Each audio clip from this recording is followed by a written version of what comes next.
اعوذ باللہ من الشیطان الرجیم بسم اللہ الرحمن الرحیم الحمد للہ وحدہ والصلاۃ والسلام علی من لا نبی بعدہ رب اشرح لی صدری ویسر لی امری واحلل عقدۃ من لسانی یفقہوا قولی صدق اللہ العظیم۔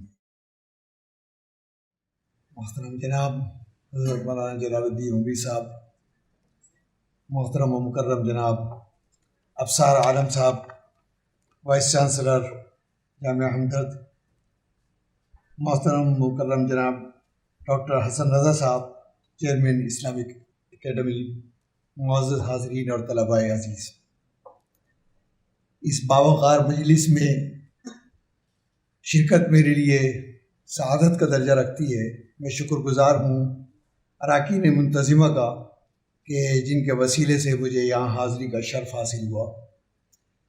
وقت کیونکہ محدود ہے، اس لیے میں کوشش کروں گا کہ بات کو مختصر طور پر اور اسی وقت کے اندر پورا کر سکوں۔ اس لیے بغیر کسی تمہید کے اپنے موضوع کی طرف آتے ہوئے میں بات کا آغاز کرتا ہوں کہ اس کائنات کے اندر ذات حق جل مجدہ نے بے شمار مخلوقات پیدا فرمائیں، زمین سے فلک تک لا تعداد مخلوقات ہیں، لیکن ان تمام مخلوقات میں عروجی مخلوق جو بنی نوع انسان ہے، اس کو افضل المخلوقات اور اشرف المخلوقات قرار دیا۔ گویا افضلیت کا تاج جو ہے وہ بنی نوع انسانی کے سر پر رکھا گیا۔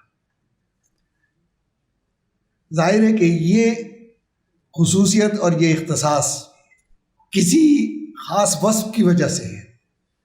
وہ کون سا وصف ہے کہ جس کی بنیاد پر اتنا بڑا اعزاز عطا کیا گیا اور تمام کائنات کو مسخر کر دیا گیا انسان کے لیے؟ اس پہ غور و فکر ہوا اور علماء، حکماء، فلاسفہ، انہوں نے ان کی ایک جماعت اس نتیجے پر پہنچی کہ یہ عقل کی بنیاد پر ہے، کیونکہ اس کی شہادت قرآن کریم نے بھی دی اور اس کی گواہی عقل نے بھی دی۔ قرآن کریم نے کہا وَلَقَدْ كَرَّمْنَا بَنِي آدَمَ وَحَمَلْنَاهُمْ فِي الْبَرِّ وَالْبَحْرِ وَرَزَقْنَاهُمْ مِنَ الطَّيِّبَاتِ وَفَضَّلْنَاهُمْ عَلَىٰ كَثِيرٍ مِّمَّنْ خَلَقْنَا تَفْضِيلًا، کہ ہم نے انسان کو محترم و مکرم بنایا، بحر و بر کے اندر اسے برتری عطا کی، پاک رزق دیا اور بے شمار مخلوقات پر اس کو فضیلت عطا کی۔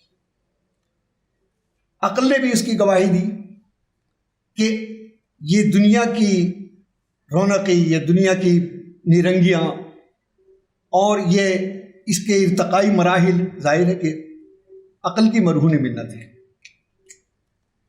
آدم علیہ السلام سے لے کر اور دور حاضر تک یہ ارتقائی مراحل کو دیکھا جائے تو یہ ظاہر عقل کی کارستانی ہے۔ تو ایک جماعت نے اس افضلیت کا مدار قرار دیا جوہر عقل،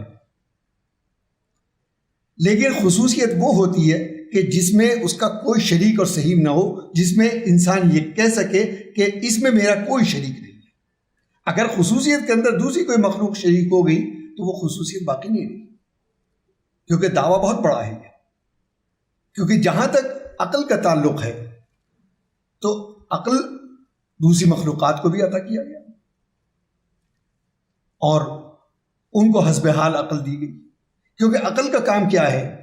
قیاس کرنا، استنباط کرنا، معلوم شے سے دلائل کو نامعلوم پر استنباط کرتے ہوئے اس سے نئے کلیات اخذ کرنا، یہی عقل کا کام ہے اور یہی ارتقاء کی بنیادیں بھی ہے۔ جہاں تک عقل کا تعلق ہے وہ حسب حال دوسری مخلوقات کو بھی عطا کی گئی۔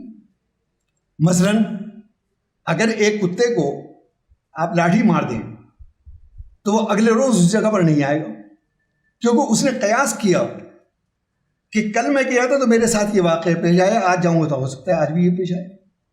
حالانکہ آج کی مار پیٹ کو اس نے اپنی آنکھوں سے نہیں دیکھا، جو کچھ ہونا تھا وہ کل ہو چکا اس کے ساتھ، لیکن اس نے قیاس کیا۔ یہ دوسری بات ہے کہ اس کا قیاس طبی ہے اور ہمارا قیاس شعوری ہے۔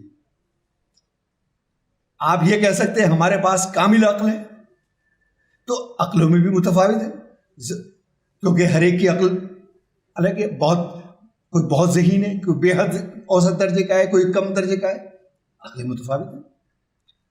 دوسری جماعت آئی، اس نے کہا کہ مجرد عقل جو ہے وہ یعنی مدار فضیلت نہیں ہے، مدار افضلیت نہیں ہے، بلکہ اس کے ساتھ علم جو ہے وہ مدار افضلیت ہے، کیونکہ علم وصف ہے ذات حق جل وعلا جو انسان کو عطا کیا۔ علمک ما لم تکن تعلم وکان فضل اللہ علیک عظیما۔ تو بات اپنی جگہ یہ بھی درست ہے، لیکن یہ بھی اتنی بڑی دلیل نہیں ہے کہ اس پر مدار قرار دیا جا سکے، کیونکہ علم دوسروں کو بھی عطا کیا گیا، دوسری مخلوقات کو بھی عطا کیا گیا۔ قرآن نے اس کی گواہی دی کہ کل قد علم صلاۃہ و تسبیحہ، کائنات کی کوئی مخلوق ایسی نہیں ہے کہ جس کو اس کو عبادت کا، اس کی اطاعت کا، اس کی فرمانبرداری کا، اس کے فرائض کا علم نہ دیا گیا۔ وَإِن مِّن شَيْءٍ إِلَّا يُسَبِّحُ بِحَمْدِهِ وَلَٰكِن لَّا تَفْقَهُونَ تَسْبِيحَهُم، یہ کوئی شے ایسی نہیں ہے ذرہ کائنات سے لے کر اور عظیم مخلوقات تک کہ جو اللہ کی عبادت اور اللہ کی اطاعت میں مصروف نہ ہو۔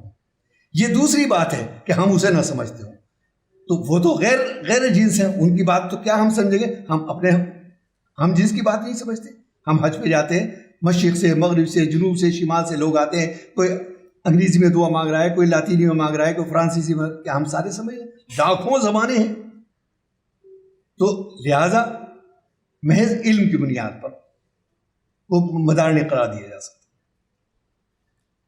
آپ یہ کہہ سکتے ہیں کہ ہمارا پاس جو علم ہے ہم نے اس سے بہت سارے علوم ایجاد کر لیے، تمدن اور تہذیب کو جنم دیا، تو یہ بھی ایک بات ہو سکتی ہے کہ تنظیم ملت کہ ہم ایک خاص قوانین کے تحت ہم زندگی گزارتے ہیں، جس سے تہذیب جنم لیتی ہے، تمدن بنتے ہیں، ان کا ارتقا ہوتا ہے۔ اس میں بھی دوسری مخلوقات شریک ہیں، مثلا بہت سی مثالیں ہیں۔ مثال کے طور پر محال کی بکھی ہے، اس کا ایک جو سربراہ ہوتا ہے وہ اس کو عربی میں کہتے ہیں یاسو، اور اس کا کام یہ ہوتا ہے کہ جہاں جہاں وہ جائے گا ساری قوم اس کے پیچھے چلی جائے گی، جہاں وہ رک جائے گا وہاں رک جائے گی، جہاں وہ بیٹھ جائے گا وہاں بیٹھ جائے گی، اور وہیں وہ اپنا قلعہ بناتے ہیں۔ ہم تو اسے چھتا کہتے ہیں، لیکن وہ پورا ایک قلعہ ہے، پورا ایک شہر ہے، اور اس شہر اس معنی کر ہے کہ اس میں ان کے ذخائر بھی ہیں، خوراک کے ذخائر بھی ہیں، ان کے رہنے کے مکانات بھی ہیں، ان کے، تو اگر اس میں ریسرچ کی جائے تو پتہ چلے گی کیا۔ تو تنظیم ملت ان کے اندر بھی پائی جا رہی ہے۔ سربراہ کا کام یہ ہوتا ہے کہ قوم کی حفاظت کرے، قوم کے جو مسائل ہیں ان کو دیکھے، وہی یاسو وہ بھی کر رہا ہے۔ مثال کے طور پر اگر کوئی مکھی زہریلا رس چوس کر آ رہی ہے تو اس سے پہلے کہ وہ آ کے پورے ذخیرے کو زہر آلود کر دے اور قوم کے لیے خطرہ بن جائے تو یاسو بولتا ہے اس کو سزائے موت دے دیتی ہے، کوئی ایجیٹیشن نہیں، کوئی احتجاج نہیں۔ تو گویا فرما برداروں کو یا اطاعت گزاروں کو جزا بھی دی جا رہی ہے اور مجرمین کو سزا بھی دی جا رہی ہے۔ یہی تنظیم ملت کے قوانین، اور قرآن نے بھی اس کو وَلَكُمْ فِي الْقِصَاصِ حَيَاتٌ يَا أُولِي الْأَلْبَابِ، ایک کی موت کے اندر قوموں کی زندگی ہے۔ تو اب وہ کون سی خصوصیت ہے؟ نہ تو جوہر عقل ہے نہ جوہر علم ہے۔ ایک خصوصیت ہے کہ جس میں ہم یہ دعویٰ کر سکتے ہیں کہ اس میں ہمارا کوئی شریک و صحیح نہیں، وہ ہے تعلیم اور تعلم، کیونکہ دوسری مخلوقات کو جو علم دیا گیا، ملائکہ کو علم دیا گیا، تو جو ان کو دیا گیا بس وہ اتنا ہی ہے، نہ اس میں اضافہ ہوا نہ کمی ہوئی۔ سبحانک لا علم لنا الا ما علمتنا۔ تو لیکن انسان کی یہ خصوصیت ہے کہ جو اس کے پاس علم ہے وہ اگلی نسلوں کو منتقل کرتا ہے، اس کی تربیت کرتا ہے۔ اور نبی کریم علیہ الصلوۃ والسلام نے اپنا تعارف، مقصد بعثت جو بتایا کہ انما بعثت معلما، کہ میں معلم بنا کر بھیجا گیا ہوں، بعثت لیتمم مکارم الاخلاق، کہ میں اخلاق کی درستگی کے لیے بھیجا۔ معلوم ہوا کہ سب سے اعلیٰ ترین وصف جو ہے انسان کا، جو جس میں ناقابل شریک کوئی اس کے اندر مخلوق شریک، وہ ہے تعلیم و تعلم۔ آپ نے کبھی نہیں سنا ہوگا کہ آسمان پر کوئی اسکول، مدرسہ، یونیورسٹی قائم ہوئی اور وہاں تعلیم کا سلسلہ جاری ہے۔ آپ نے کبھی نہیں سنا ہوگا کہ جنہوں نے ویرانوں کے اندر کوئی قائم کر لیا۔ یہ وصف انسان کا ہی ہے، اور کہ وہ علوم جو اس دنیا کے اندر آئے وہ آج تک اسی طرح باقی ہے۔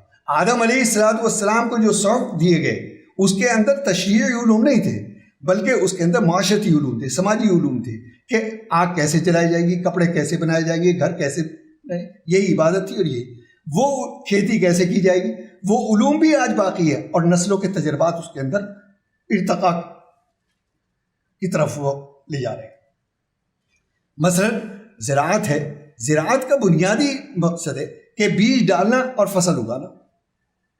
فرق کیا ہے کہ وہ اس وقت پتھروں سے یا لکڑیوں سے زمین کھود کر بیج ڈالتے تھے، آپ مشینوں سے ڈال رہے ہیں، لیکن نفس امر کے اندر کوئی فرق نہیں واقع ہوا۔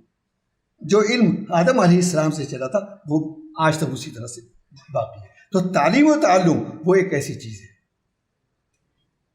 علم آ گیا لیکن اس کے ساتھ ساتھ ضروری ہے کہ عمل بھی ہو، کیونکہ علم ہو عمل نہ ہو تو انسان گمراہی اور ضلالت کی طرف چلے جائے، کیونکہ تطہیر باطن کے بغیر علم جو ہے محض ایک خبر ہے، اس سے زیادہ اس کی کوئی حیثیت نہیں۔ عمل ہی اس کو بام عروج پر پہنچاتا ہے، کیونکہ جہاں تک قابلیت کی بات ہے، قابلیت تو مطالعے سے بھی آ جائے گی، پڑھ کے بھی آ جائے گی، لیکن اصل مسئلہ قبولیت کا ہے، قابلیت کا نہیں، قبولیت کا ہے۔ قبولیت ہوگی تو آپ کی بات میں بھی وزن ہوگا، آپ کی بات میں بھی تاثیر ہوگی۔ قبولیت نہیں ہوگی تو آپ نے کتنا بڑا علم حاصل کیا ہو تو وہ قبولیت کہاں سے آئے گی؟ وہ آئے گی عمل سے، کہ جو آپ نے پڑھا، کیونکہ اب آپ ایک ذمہ دارانہ حیثیت کے اندر آ گئے۔ کل تک آپ ایک طالب علم تھے، آپ کے کی بات کا جو نفع نقصان تھا وہ آپ کی ذات تک محدود تھا، آپ کو بتانے والے، آپ کو رہنمائی کرنے والے موجود تھے، لیکن اب آپ میدان عمل کے اندر قدم رکھ چکے ہیں۔ اس میدان عمل کے اندر آپ کو ایک قدم پھونک کر رکھنا پڑے گا کہ دیکھا جائے گا، آپ کے ایک قدم پر ناقدانہ نظر رہے گی، آپ کا ایک حسن عمل جو ہے وہ بہت سو کی اصلاح کا ذریعہ بن سکتا ہے، اور آپ کا ایک غلط قدم جو ہے وہ بہت سو کی گمراہی کا ذریعہ بن سکتا ہے۔ اب آپ اس تناظر کے اندر دیکھیں تو آپ کے اوپر کتنی بڑی ذمہ داری عائد ہوتی ہے۔ تو یہ کہ آپ کے اوپر بہت بڑی ذمہ داری عائد ہوئی ہے، اس ذمہ داری اس فرائض سے نمٹنے کے لیے، اس فرائض سے اپنے آپ کو تیار کرنے کے لیے ایک طریقہ تو جو کسبی ہے، محنت کا ہے، وہ ہے ہی، لیکن اللہ تعالیٰ سے آپ توفیق طلب کریں کہ اللہ مجھے اس علم پر عمل کی توفیق عطا فرمائے، کیونکہ توفیق اللہ کی اتنی سستی نہیں ہے کہ آپ اسے طلب بھی نہ کریں اور اللہ تعالیٰ توفیق دیں۔ جب توفیق ملے گی تو آپ کے ترقی کے ارتقاء کے دروازے۔ یہ چند باتیں بطور ایک طالب علم کے میں نے عرض کر دی، انہی چند باتوں پر اپنی بات ختم کرتا ہوں۔ وآخر دعوانا الحمدللہ۔